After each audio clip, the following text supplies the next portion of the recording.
Itago mo na lamang ako sa pangalang Sam. 35 taong gulang at nagtatrabaho sa isang malaking kumpanya dito sa Manila.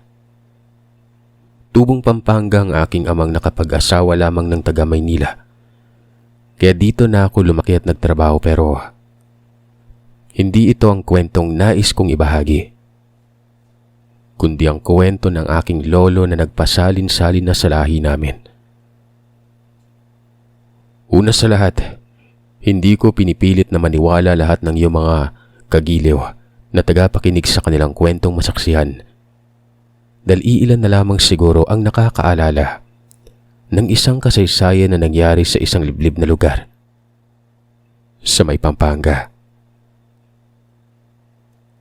Ikikwento ko ito sa point of view ng aking lolo para mas maintindihan ng iyong mga giliw na tagapakinig.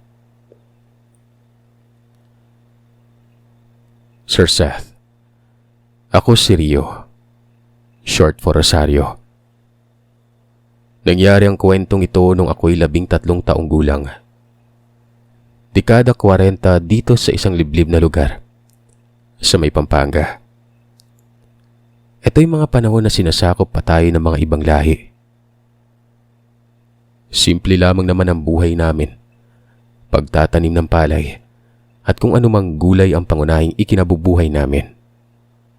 Gayunpaman, pinalaki kami ng aming mga magulang na si Tatay Ruben at Nanay Ising na may takot sa Panginoon, kaya kami 10 ng aking mga kapatid tuwing linggo nagsisimba kami noon sa may parokya at makinig sa mga aral ng aming mahal na kora parokong si Padre Manuel. Matalino, magalang, matulungin at tigit sa lahat ay itinataguyod ang pagkakapantay-pantay sa aming lugar. Dagdag pa dyan ang napakaamo nitong mukha. Ganyan kung ilalarawan ang aming napakabata na sa edad lamang na 35 ay naging leader na ng aming parokya. Marami sa amin ang lumalapit kay Padre Manuel para manghingi ng anumang tulong. Mga payo, dasal at kung minsan ay salapi kung talagang kinakailangan. Minsan ay tumutulong din ito sa pagtatanim ng gulay at palay sa mga magsasakang walang ibabayad sa mga tauhan. Umiikot siya sa aming baryo para ipaalala na sa linggo ay oras ng Panginoon.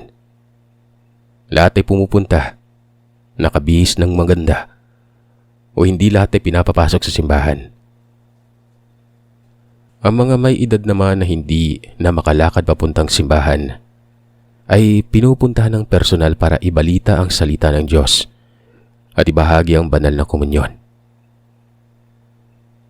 Napakaganda ng aming lugar at payapa. Walang kaguluhan, ni walang naglalamangan, lahat kami nagtutulungan. Maging mahirap man o nakakaangat sa buhay yon, yun ay dahil lagi kaming sumusunod sa utos ni Padre, na minsan ay winika nito na walang yaman ang pwedeng iakyat sa langit. Kaya maging mabuti sa kapwa, lalo na ang mga nangangailangan.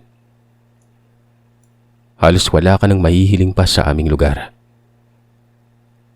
May kapitbahay ka na handang tumulong at may pari ka na laging nandyan para ilapit kami sa Panginoon.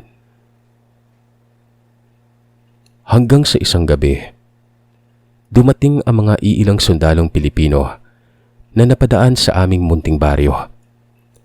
Una ay magiliw naming tinanggap dahil sa pag-aakala namin na mababait ang mga ito at dahil sa pagod ay pinaganda ng pagkain.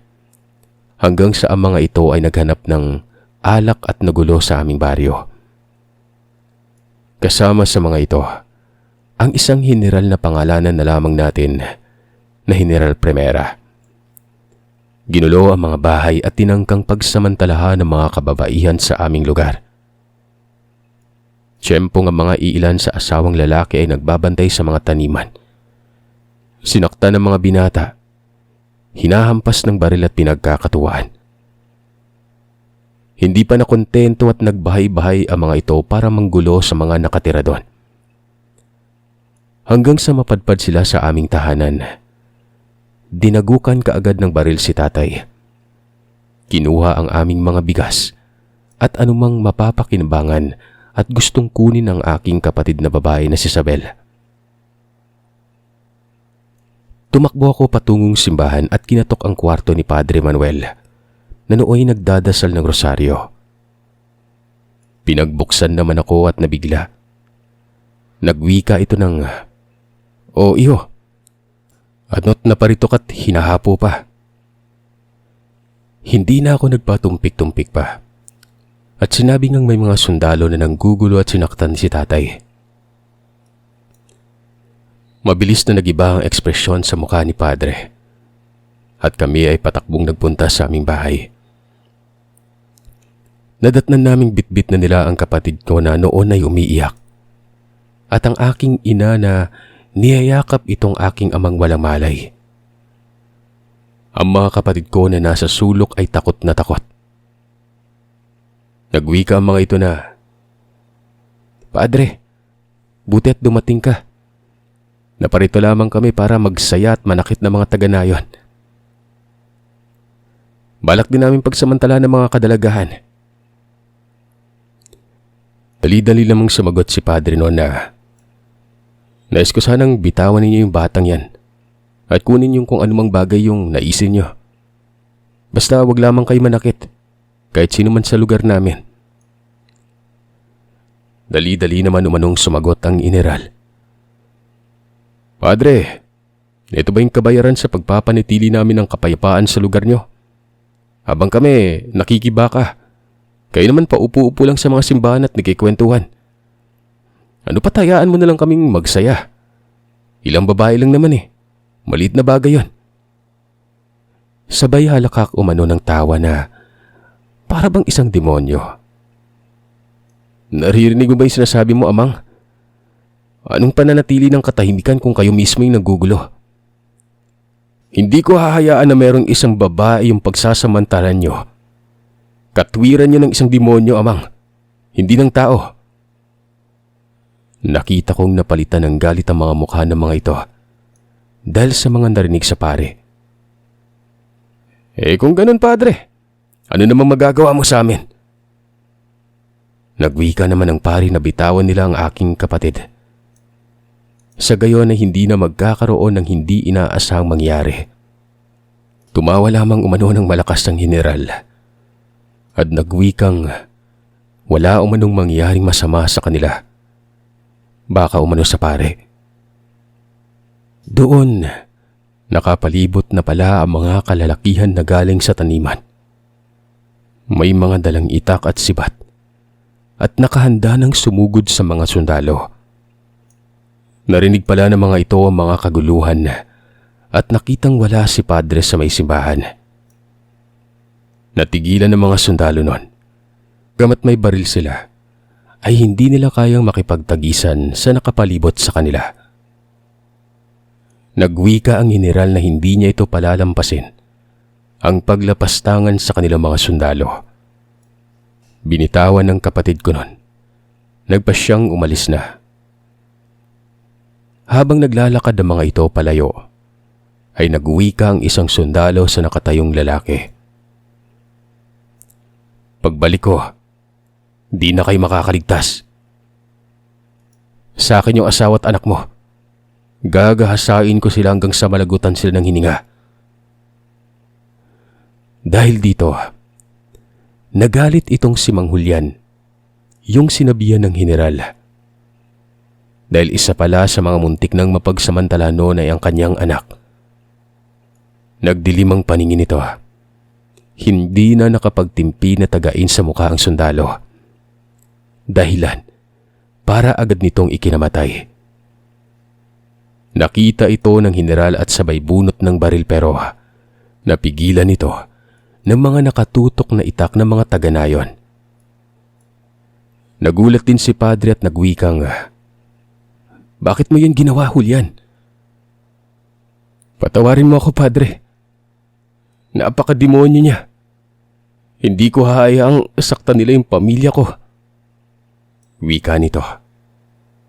Habang papaalis ay nagwika ng pagsigawang general at nagsabing, "Padre, tandaan mo ito. Hindi ito yung huli nating pagkikita." Matapos ang tensyon ay pumunta lahat sa simbahan. para panatagin ang kanilang mga loob at pagdasal ang taong nakapatay sa isang sundalo para patawarin ito ng Panginoon. Gawa ng nabigla lamang talaga ito sa mga nangyari noon.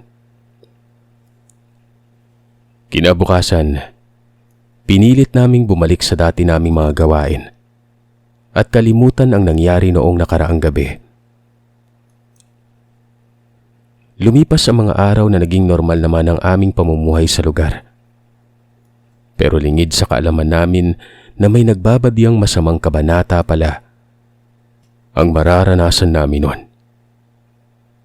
Bumuo ng grupo ang Heneral upang ang aming lugar ay sirain sa kadahilan ng pugad umano ito ng mga rebelde at traidor.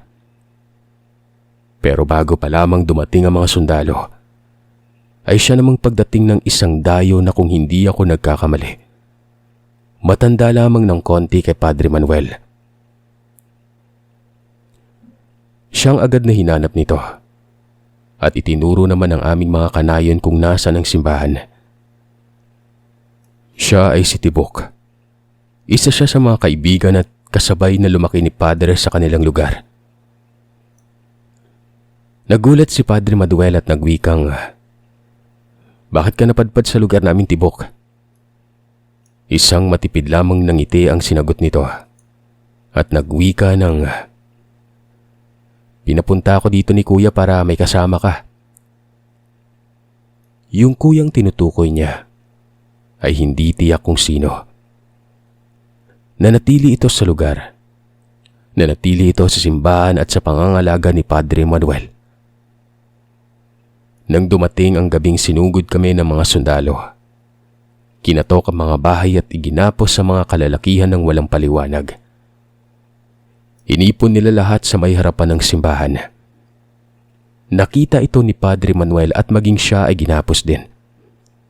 Nagtanong ito kung bakit kami ginapos at ang wika ng Heneral, "Inaaresto namin kayo sa pagkakasalang pagtraidor at pag-uumpisa ng rebelyon."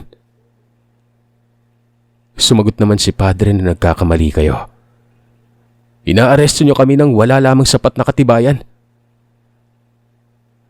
Takot ang bumalot sa aming lugar nang ibinika ng Heneral. "Dahil sa pagtatraidor niyo, hinahatulan namin kayo ng kamatayan. Uunahin ka namin, Padre, dahil ikaw ang siyang pasimuno sa pag-aaklas." Doon ay biglang nag-iyakan ng mga kababaihan sa nayon. "Unahin natin yung mga kalalakihan. Pagkatapos ay mga bata at babae naman." Nagsalita ang isang sundalo na hindi ba't kalabisan naman kung uubusin nila ang mga tao. Yung pati babae at batay madadamay. Biglang humarap ang Heneral sa sundalo at walang ano-ano ay binaril nito sa ulo ang sundalo na yon, na agad nitong ikinamatay. Nagulat at nagsigawan lahat at nagwika ang mga ito na kung sino man ang hindi susunod sa utos ng Heneral ay matutulad sa sundalong yon. Tumawa pa umano ito ng pagkasama-sama. Itinayo ang mga lalaki at inihilera sa may harapan ng simbahan. Nilapitan ng Heneral si Padre Manuel at nagwika ng, "Ano, Padre? Hindi mo maipagtanggol ang nayon, no? Sabi ko naman sa'yo, babalikan kita eh. At walang sino man ang lalapastangan sa akin." Biglang may sumagot sa mga taga-nayon. Ito ay walang iba kundi si Mang Julian. "Isa kang duwag! Demonyo!" Natigilan ng Heneral at bumaling sa nagsalita. Nilapitan niya ito. Ikaw ang pumatay sa isa kong sundalo." Sabay sampal ng baril at siya namang ikinabagsak ni Mang Julian. "Nagbago ng isip ko. Hindi na kita uunahin, Padre. Gusto kong makita mo kung paano ko pagpapatay ng mga kanayon mo." Ipinag-utos nito na itayo si Mang Julian. Pinaluhod, kinalaga ng tali sa kamay. Hinila nila ito na parang ipapako sa krus. Bumunot ng katana ang Heneral At sabi nito'y, "Masdan mo, padre." Walang ano-ano'y pinutol nito ang kanang kamay sa isang wasiwas lamang. Sigaw at iyak ang bumalot sa amin, Sir Seth, habang nasasaksihan ng malademonyong pagpaparusa ng general. Sumigaw si padre na, "Tama na! Ako na lang yung patayin nyo. Hayaan nyo na yung mga inosenteng tao." "Dadating tayo dyan, padre." Inutusan ng mga general ang mga sundalo na pumili ng babae at kanila itong pagsasamantalahan. Sigawan at iyakan ulit ang bumalot sa amin nun. Sigaw ni padre at iyak ang pumigil nun pansamantala sa mga sundalo. Nang marinig nila ang sigaw ni padre, "Mga demonyo kayo! Ano pat na atim niyong gawin ang mga bagay na yan? Wala ba kayong takot sa Panginoon?" Lumapit ang isang sundalo at sinikmuraan si padre, habang nagsasabing, "Diyos, padre, walang ganon. Kung meron, di kanina pa kayo iniligtas ng Diyos mo. Kinalimutan na kayo eh." Tumawa ang mga ito habang nanghingi ng pahintulot sa kanyang general na patay na si padre. At pumayag naman yon. Nagwika ulit ito sa harap ng pare at nagsabing, "Padre, ipapakita ko kung paano kahina ang Diyos mo." Inihamba nito ang katana at pupugutan na ng ulo si padre. Pumikit si Padre Manuel at hinahantay na lamang dumampi ang matalas na katana sa leeg niya noon. Pero bago pa man mangyari yon, biglang tumumba sa lupa ang katawan ng sundalo. Pero hindi kasama ang ulo nito. Nagulat ang lahat, pati ang general, nang makita ang isang nilalang na hawak-hawak ang ulo na tinapyas, gamit lamang ang matatalas nitong kuko. Pagkaharap, tumambad sa kanya ang isang matipuno at matangkad na lalaki. May mahabang buhok, nagnininggas na parang baga ang kanyang mata. Matulis ang kuko at walang pang itaas na damit nun. Litaw ang mga pangil na animoy para sa isang lobo. Agad na natigilan ng mga sundalo at bumunot ng baril. Pinaputukan ng lalaki pero napakabilis nitong kumilos. Nakailag sa mga bala. Isa-isa nitong pinagtatanggalan ng ulo ang mga sundalo na parang tumatapyas lamang ng malambot na karne. Naubos nito kaagad ang nasa 20 sundalo nang hindi man lamang nagagalusan. Hanggang sa 2 na lamang ang matira at isang general doon. Nilapitan nito ang sundalo at sinakmal ang leeg, dahilan para mahulog ang ulo nito sa lupa. Pinaputukan ng general ang nilalang pero napakabilis lamang nitong nawala. Lumingalinga ang general at nagulat ito na nasa likod na niya at galit na galit ang angil nito. "Sino ka?" anang ng general. Hindi ito sumagot. Kinagat lamang niya sa leeg ang general hanggang sa maubos ang dugo at mamatay. Nang matapos, biglang lumapit sa mga taga-nayon at hingal na hingal ang nilalang na wari ba'y nabitin pa sa kanyang ginawa. Natakot ang lahat sa pag-aakalang sila naman ang papatayin at kukunan ng dugo nun. Walang ano-ano ay nagwika si Padre Manuel na, "Tiyo?" Nabigla ang mga taga-nayon nang marinig ng mga ito na tinawag nitong Tiyo ang nilalang. "Tiyo, bakit ka nandito?" Sumagot ang nilalang sa isang malalim na boses na, "Manuel, ang aking paboritong pamangkin. Alam kong nasa panganib ka at ang mga taong iyong ipinagtanggol. Pinapunta ko si Tibok para ikaw samahan at ibalita agad sa akin ang sitwasyon mo." Kaya pala wala ang dayo sa mga nakagapos ng gabing yon. Nagsumbong pala ang mga ito sa tiyo ni Padre Manuel. At siya pala ang binanggit nito na nagpapunta sa kanya. Pero tiyo, hindi mo na kailangan pang kitilin ang buhay ng mga sundalo. Dapat lang sa kanila yung hatol kong kamatayan. Sila'y may maiitim na balak. Hindi sila magdadalawang isip na patayin kayo at ang buong nayon kung hindi ko sila pinigilan.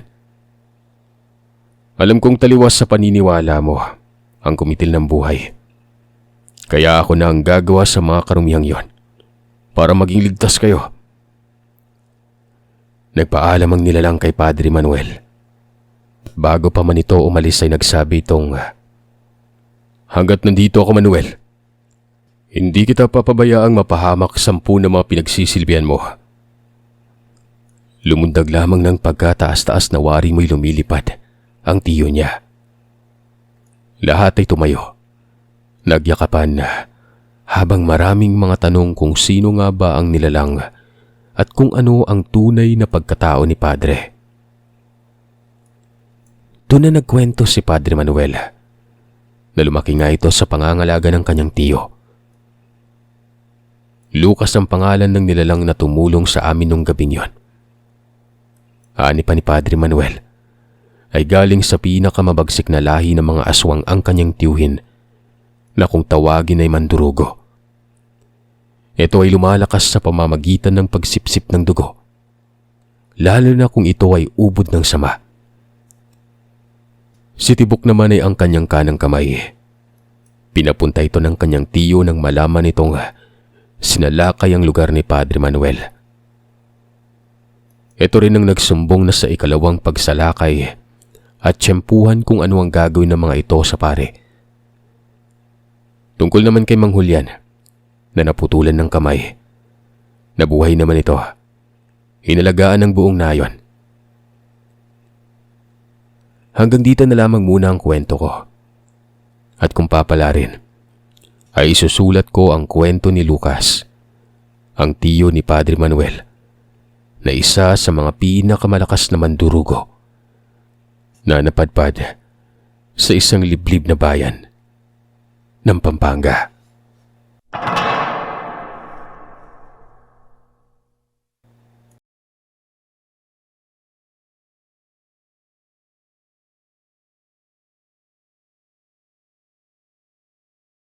Tawagin niyo na lamang ako sa pangalang Joy. Tubong Sharif Saidonia, Mostafa, Maguindanao. Ang ibabahagi ko sa kwento niyo ay naganap noong kasagsagan ng giyera sa Maguindanao. 13 taong gulang pa lamang ako ng mga panahong yon. Nag-aaral pa ako dati ng elementarya sa paaralan ng Esperanza, Sultan Kudarat. Kaya ang sistema, hatid sundo kami ng aming butihing lolo gamit ang kubota. Kasama namin lagi ang aming lola sa paaralan para may magbabantay sa amin doon na magpipinsan. Bali 7 kaming magpipinsan at si lola lamang ang mag-isang nagbabantay sa amin. Lahat kami ay nasa elementarya pa lamang pero sa magkaibang baitang. Huwebes ng hapon yon, bandang 2:00.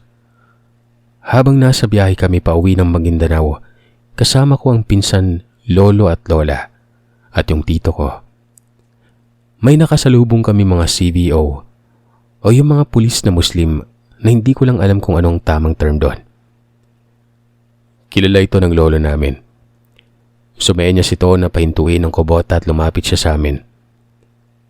Sabi niya sa lolo ko, "Bapa Mel, mamaya, palikasin mo na yung mga anak, apo at lahat ng pamilya mo sa compound nyo ha. Baka mamayang madaling araw, may lulusob at magpapatay na naman ng mga tiwali dito sa atin. Baka madamay pa kayo. Baka may matamaan ng bala." Yung compound na sinabi niya ay yung compound kung saan nakatira ang lahat ng Ilonggo at Bisaya. Kasama na kami. Ang tawag doon ay Bisaya Compound. Sinagot naman siya ng lolo namin na, "Bakit naman kung kailan na mag-aani na ng palay? Doon sa susunod na araw, doon pa sila mag-uumpisang gumulo." Di ko lang alam bapa basta winarningan ko na kayo para makapaghanda kayo Nagpaalam na kami sa kanila. Tara na Rasul, para makarating tayo agad sa bahay, sabi ni Lolo. Si Tito ko Rasul ang nagmamaniobra ng kubota dahil siya lang ang mas may alam pagdating sa pagmamaneho doon. Habang binabaybay namin ang malubak at malikabok na daan, sa gilid nito ay puro maisan at niyugan na. May nasipat akong babae. Nakaupo sa gilid ng niyugan na hindi kalayuan sa lubak na kalsada. Tiningnan ko siya ng mabuti. Akala ko nung una ay nagbabalat ito ng niyog. Pero nung tumapat na ang kubota sa kinaroroonan niya, isa itong manok na buhay at kinakalbo niya ito gamit lamang ng ngipin niya. Nagulantang ako sa nakita ko. Pero kahit ganoon ay mas pinili kong titigan siya na mabuti. Tumingin ito sa akin ng may masakit na titig. Parang lalamunin ka ng buhay. Sabi ko sa lola ko, Mamang, tignan mo po yung babae sa gilid ng kalsada. Kulang-kulang po ba yun o sira sa pag-iisip? Binabalatan niya ng buhay yung manok gamit yung ipin niya. Tiningnan ito ng lola ko sa gawi kung saan ko tinututok ang daliri ko. Pero sa iksing minuto na yon na pagtanaw namin ay nawala na ito doon. Kaya sabi ng lola ko ay baka guni-guni ko lamang daw umano. Dahil wala naman umano siyang naririnig na mga taga doon na may sira sa pag-iisip. Hindi ko lubos maisip kung guni-guni nga ba o hindi dahil tiningnan talaga ako nito na masama. Habang nakakagat sa manok na kinakalbo niya. Yung mga pinsan ko naman ay abala sa kakanin na binili ng lola namin sa tindahan na dinaanan namin noon. Kakarating pa lamang namin sa compound at itong tita ko na si Tita Merle sumalubong sa amin. Nagmano kami, tanda ng pagiging respeto. Minsan kasi pinapagalitan kami pag hindi nagmamano. Subalit ito na nga. Dumiretso na ako sa bahay namin at doon nadatnan ko si mamang at papang na nag-e-empake ng mga gamit namin. Inutusan ako ni papang na bumili ng sibit o yung pang-ipit sa luya para sa kapatid naming bunso noon. Habang naglalakad ako papuntang tindahan na medyo may kalayuan, madadaanan ko pang niyugan noon. Sa niyugan na yun ay doon nakahinto ang mga kalabaw naming lahat sa compound na ginagamit sa pagsasaka at pag-aararo ng palay. Habang naglalakad ako ay medyo umaagaw ng liwanag at dilim. Napadaan ako sa likod bahay nila Lola Maming, pinsan ng lolo ko. Nakita ko siyang nagdadaob ng kalan at mga uhot ng palay na para bang napakaseryoso noon. Nanay Maming, ano pong ginagawa niyo? Tanong ko. Nagdadaob ako, pantaboy ng masasama. Sagot niya. Masasama po? Yung mga rebelde po ba? Hindi. Basta. Hindi mo maiintindihan, bata ka pa. Tinanong niya ako kung saan ako pupunta. Sabi ko nga bibili ako ng sibit noon para sa luya ng bunso ko. Sabi niya, bilisan mo huwag ka nang magtagal at lahat tayo aalis ngayon dahil giyera na naman. Dali-dali naman akong tumakbo patungo sa tindahan noon. Nung nakabili na ako at papauwi na, madilim na. 5:00 ng hapon pa lamang noon pero madilim na sa lugar namin at mahamog talaga. Napapansin kong may humahawi sa tangkay ng niyugan. Akala ko nung una, hangin lamang kaya nagkibit balikat na lang ako. Hindi naman kasi ako nakakakita ng mga kababalagan. Bata pa ako at wala pa akong alam talaga. Patuloy lamang ako sa paglalakad ng mapuna ko ang mahinang pagkikik na galing sa niyugan sa mismong bandang harap ko noon. Nagpatingala pa ako at tinanaw kung ano yon. Hindi ko mawari na nakita pala ako ni Lola. "Hoy, bilisan mo na't aalis na tayo," tugon ni Lola. Tuloy lang ako sa paglakad takbo nang napadako ang mata ko kay Padol. Pangalan po ng kalabaw ng lolo namin yon. Kinamusta ko pa si Padol at tumakbo na ako dahil malapit na ako sa bahay. Pagkabalik ay nakita kong nakahanda ng lahat. Aalis na kami noon. Pupunta kami sa Esperanza at doon muna kami mamalagi ng ilang linggo.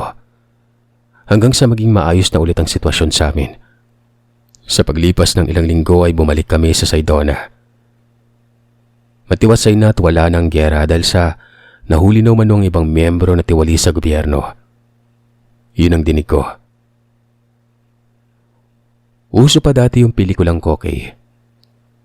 Wala kaming sariling TV kaya nakikinod lamang kami sa aming tita lang. Pagsapit ng 6:00 ng gabi ay nagkukumpulan ng lahat para manood ng balita at ng Kokey noon. Kasama ko noon ang lolo at tito ko. Bunso nila mama. Natapos na ang Kokey noon. Gusto ko nang umuwi. Sila mama, papa at kapatid ko kasi ay nakikinig lamang sila sa radyo sa bahay ng gabing yon. Dahil may inaabangan din sila na drama sa gabi sa DCRH. Ang lola ko naman ay nasa bahay nila at ayaw din akong samahan gawa ng maaga itong inaantok. Sa bahay kasi ng lola at lolo ko ako natutulog at nakatambay lagi. So bali ay na nga. Natapos na ang pinapanood ko. Nauna na sa akin ng mga pinsan ko at mga tita na umuwi noon. Yung bahay nila lolo, sa dulo pa ng compound, madadaanan mo pa ang niyugan at yung parkingan ng mga kalabaw. Nag-aya na ako sa lolo ko na umuwi na kami gawa ng inaantok na ako at gusto ko na matulog. Ayaw pa ni lolo dahil may inuubos pa silang tuba, kasama ng iba pa naming pamilya at iilang kaibigan. Kabilugan ng buwan ng gabing yon. Tipikal na probinsya, yung mga bahay gasera ang gamit at pag anong oras na wala nang masyadong bahay na bukas dahil tulog na mga ito. Kumbaga, madilim na mga kabahayan. Sinabihan ko ang lolo ko na ako na lang mag-isang uuwi noon dahil nauna na nga si tito. "Lolo, mauna na po akong umuwi. Inaantok na kasi ako eh." "O sige. Kunin mo itong flashlight para mailaw ka." Ayos lamang kahit ako lang mag-isa noon gawa ng sanay na kami. At sa compound lang naman namin yon. Pag may magtatraidor ay alam na kaagad kung sino dahil kami-kami lang doon magpapamilya. Habang naglalakad ako pa uwi. Nung una masaya pa ako. Panay pa flashlight ko sa mga puno-puno noon. Nung nasa bandang tubugan na ako ng kalabaw, may sumisit-sit sa akin. Nagpalinga-linga ako at wala naman akong nakikita. Nag-flashlight ako sa mga kalabaw. Nagtaka ako kung bakit 5 na yung kalabaw na naroroon. Dapat ay 4 lamang dahil sa isang tito ko doon niya pinapatubog ang kalabaw niya malapit sa bahay nila. Inilawan ko ito. Hindi ko masyadong naaninag dahil sa malamlam ang flashlight. Binato ko yung kalabaw na yon dahil alam kong hindi yun kay lolo.